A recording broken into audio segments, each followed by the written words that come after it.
Hello everybody and welcome back to another episode of The Push with Nick and KP. I'm KP and today here we're going to be going through an NXT recap for last night's edition of NXT.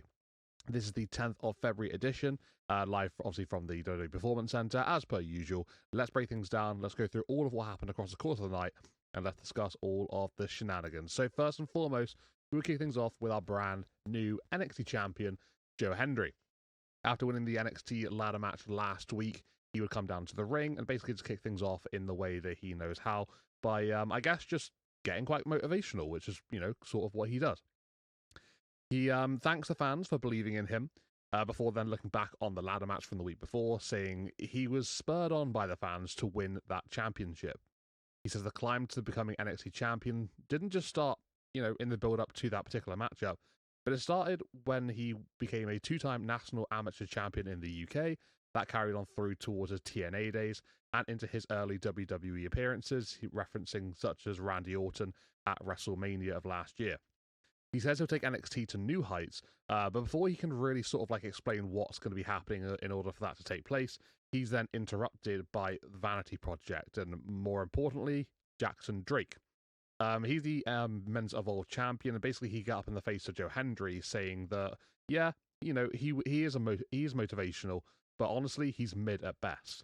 He says Vanity Project took out Joe Hendry before their ladder match qualifying contest because he didn't believe that Joe Hendry belonged in that match. Hendry says in response, basically because Vanity Project admitted that they took him out, that he's got no issues actually defending the NXT Championship and beating Jackson Drake as a result. Vanity Project and Joe Hendry do have a bit of a brawl between the four of them, and although Hendry does fight valiantly at first, he does get overcome by the numbers game here, thanks to Vanity Project having 3-1, and they do take him out to end this opening segment. Throughout the early stages of the night, we then do get confirmation that the NXT Championship will be defended later on in the show, and it will be Joe Hendry putting his gold on the line against Jackson Drake. So going on into our first matchup of the night, which would happen immediately after this, we would see what's sort of been a bit of a budding feud between Blake Monroe and Jada Parker. And this one would be a decent matchup here between the two ladies. I felt like this one was just the start of, their story that they're sort of telling here between the two of them. Obviously, both women have shown, bits of aggression towards each other, more so Jada Parker in that respect. Blake's been sort of a bit more reserved, sort of in this feud. And yeah, Jada Parker and Blake Monroe, they're having a decent match together, and it's sort of like back and forth. It's got a nice swing to it. And eventually the action spills to ringside. Sort of just watching the matchup really just go along here, and it almost unexpectedly results in both ladies getting counted out. And it's just, the count just hits 10. I don't know if it was just me watching at the time, but I wasn't really sort of focusing on the count. I was just sort of more watching, the brawl between the two on the outside of the ring. Anywho, yep, they do both get a double count out, so this matchup obviously doesn't get a victor in the end. But once that whole is said and done, they don't really stop there. Jada Parker continues the offense on Blake Monroe. There's sort of like a hip attack from the steel steps, sort of like just wedging Blake Monroe between the steps and the ring here, just dropping her down at ringside. That fight sort of spills back into the ring at one point. And Jada looks to go for a hypnotic, but instead of hitting Blake Monroe, Blake gets out of the way, avoids the attack, scurries to ringside, and as she's doing so, Jada hits that hypnotic on one of the security members, officials, whatever you want to call them, that's in the ring at the time. Call it accidental or not if you'd like, but regardless, it doesn't really matter too much, because once the action then goes back to the outside of the ring and they continue the brawl, Blake attempts to escape over into the crowd, and as she's doing so, Jada Parker's, held back by these officials. She just basically just strikes out at one in particular, and clearly showing her frustration, sort of lashes out, and then just actually just slams a kick through the security member, just launching him through the barricade at ringside. So yeah, it might be a little bit of a hefty fine for Jada Parker from a story sense there, but interesting that Jada and Blake obviously don't want to have this end yet. So we have that double count out result, which means that we will get a matchup probably coming down the line at some point again between these two. But right now, seems tempers are very much flaring between the two ladies. Coming up after that, we would have our second matchup in the men's speed tournament. This would see on the other side of the coin with Ilya Lafleur advancing last week. It would be Josh Briggs 1-on-1 with Eli Knight. Match lasted just over 2 minutes between these two men. it was decent enough. You know, you have a 2-minute contest, you can't really sink your teeth into it too much. Speed championship matches are only 3 minutes as a minimum anyway, well, as a maximum anyway, so you're not going to get too much regardless. But yeah, this one had basically 2/3 of the allotted time, near enough. And it was back and forth as much as it can be within that sort of time period. It was a decent match. It was heavy hitting. It was fast paced. And it is Eli Knight who sort of like rolled a series of moves together, laid out Josh Briggs, went for a moonsault, didn't quite catch it completely cleanly. I think he just mainly just landed on Briggs with his legs more than anything here. But it was a beautiful looking moonsault, so it was quite nice to witness. And that would be enough for Eli to get the victory here over Briggs and book his spot against Elio Lafleur in the next round. Elio would actually come down to the ring and have a stare down with Eli Knight after this matchup would come to an end. But then whilst they're having their stare down, we see Jasper Troy, the Speeds champion himself. He would come to the ring, he would lay out both men, attacking them quite viciously, and he would then stand tall very proudly to end the segment. Yeah, basically, Eli advances on, and he'll take on Elio Lafleur in the next round. Once that was all said and done, we would then have Dark State head to the ring, all 4 members of the group, and they would all have their own sort of say about, you know, matters going on at the moment, kind of different things here and there. But it would be Dion Lennox that would kick things off here. He'd basically say that the group operate on championship level now, and that soon enough he'll finally be the NXT champion. Cutler James weighs in, referring to Tony D'Angelo's words last week, saying that since his absence, nothing has really changed. Obviously, D'Angelo was out for a long period of time. Darkseid took him out, and yeah, you know, they've still been running the shop ever since they took him out in the first place. He says Darkseid had to destroy an existing pillar of NXT, which turned out to be Tony D'Angelo. Before then, we hear Osiris chiming in himself, issuing a warning to the culling. That then sort of sees Sugars sort of like double down on the warning from Dark State. Before then, Spears and Nico of the culling appear in the crow's nest. They basically say that they won't join them in the ring because they're smart. They realize that there's a numbers advantage here for Dark State, so basically what they're going to do is they're going to plan first and take advantage later when the opportunity suits. Nico says they're the hunters now before OTM do actually appear in the crowd. Sort of like this tag team division at the moment is quite competitive. There are a fair few teams sort of like hustling for position here. And yeah, OTM appear in the crowd, not just appearing just regularly, but they appear in sort of Dark State style. Black, you know, down of the arena, spotlights around sort of thing. Very dark State style, to be fair. They claim the NXT titles are theirs before saying if the culling want to wait, then so be it, because they're not going to. We then have Hank and Tank come on down to the, well, towards the ring, basically down the ramp at this point, saying that once they're done with Vanity Project later on tonight, then they'll be coming after the NXT tag titles themselves as well. A brawl breaks out between teams around ringside.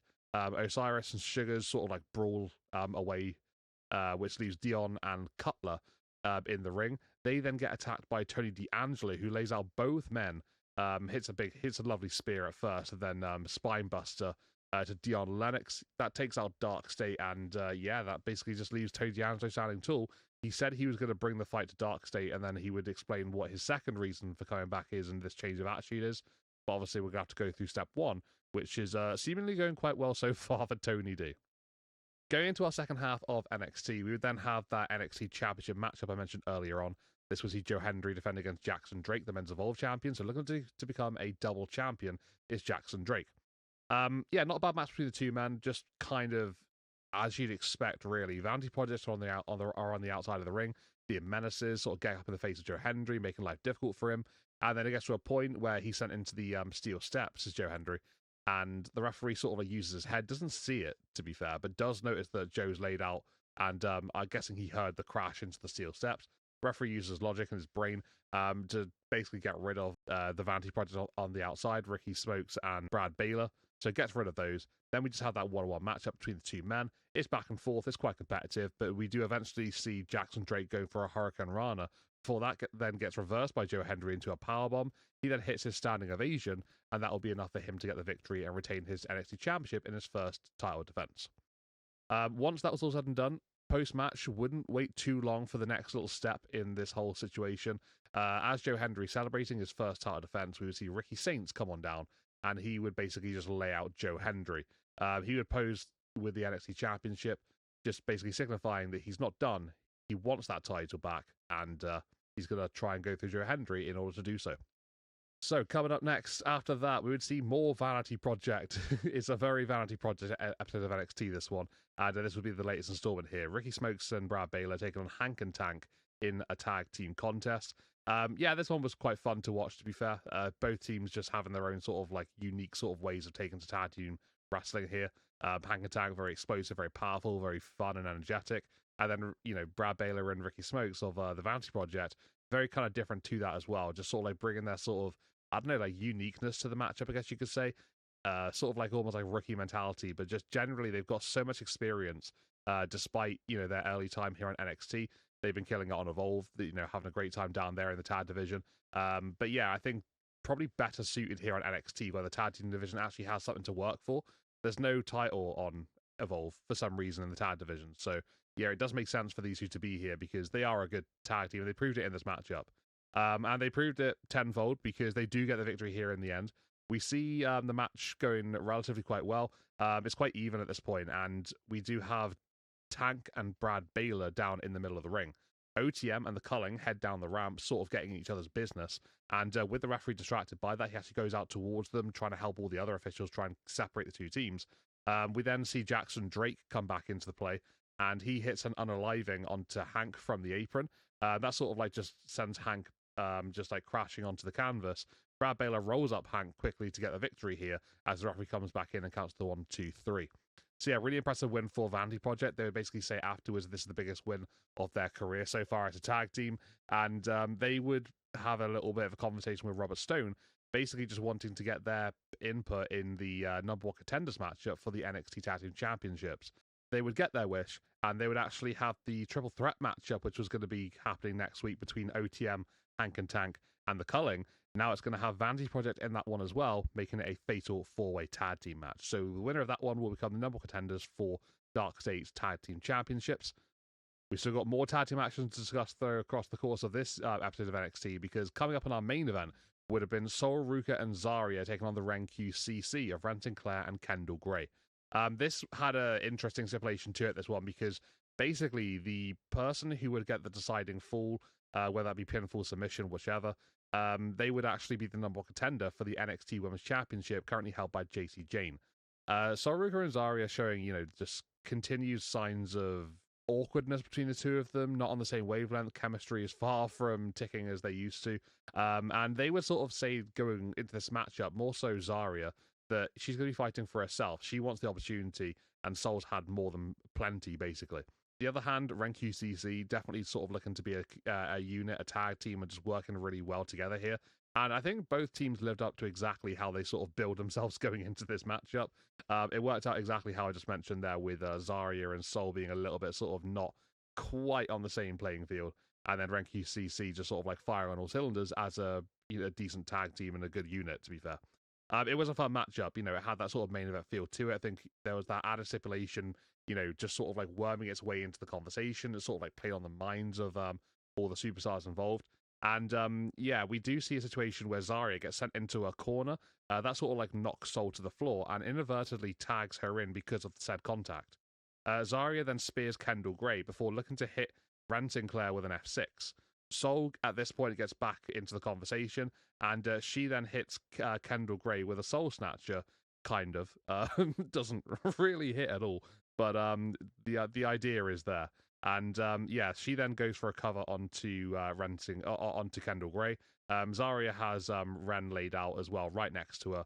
And yeah, that would be enough for solruca to pick up the victory here in what was almost a bit of an awkward finish. But the idea was there. It would work. It would have worked quite well. I don't know if Zaria was meant to have gone for a cover on Ren, so it looked like Zaria thought she was still legal, and they were both sort of covering at the same time, but it was solruca who was awarded the win. Maybe that would have been the plan if things had gone a bit smoother. I'm not entirely certain, but that would have been quite a cool way of doing it. But I think regardless of the fact, it still looked to be a little bit confusing for the two ladies. And I think that was the main point we're trying to take from this one.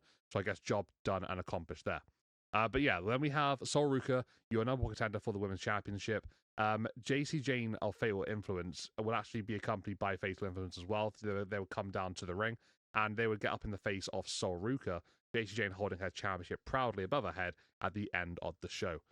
Not a bad episode of NXT, to be fair, this one. A lot sort of going on here. Title pictures all around. You got the NXT Tag Team Championship situation sorted there, with the Fatal 4-Way happening next week.